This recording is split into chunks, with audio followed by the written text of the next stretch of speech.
আমরা আজকে বেসিক একটা বিষয় এবং বড় কয়েকটা বিষয় নাম্বার হলো যে আমরা 1 তারিখে একটা গণমিছিল করব। গণমিছিলের মূল দাবি হলো আমাদের যে একটা গণভোট হলো, গণভোটের রেজাল্টটা সরকার মানে নাই, এটার প্রতিবাদে আমরা একটা মিছিল করবো। গণমিছিল আমরা এখানে আলোচনা এই ব্যাপারে জামাত ইসলামে আহ্বান করছে সারা বাংলাদেশের প্রত্যেকটা উপজেলায়, এরই অংশ হিসেবে আমরা করিমগঞ্জ যাব। করিমগঞ্জ হইলে আমরা তো নিলাম মেজবা, 14টা উপজেলাতে 12টা ইউনিয়ন মেজবা যারা হলো মেহমান। আমাদের প্রিপারেশনটা যাতে ওইভাবেই থাকে যে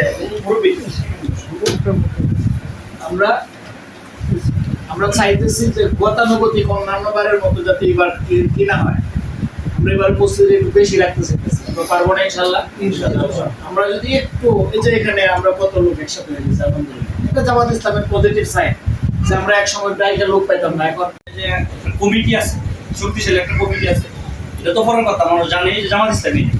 এই জন্য আমরা এমন কিছু করতে হবে যেন আসলে এবার মানুষ জানে যে এই লোকগুলো জামাত ইসলাম করে বা জামাত ইসলাম আছে। অনেকেই আছে দেখবেন যে বসে আছে যে জামাত ইসলামের সাথে সম্পৃক্ত হওয়ার জন্য জানে না। আর আমরা এই কাজগুলো এমন করতেছি।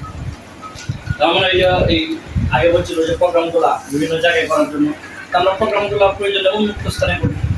কারণ যখন এই প্রোগ্রামগুলো করবো উন্মুক্ত স্থানে এবং বোঝা যাবে যেখানে এই প্রোগ্রামগুলো হচ্ছে জামাত ইসলাম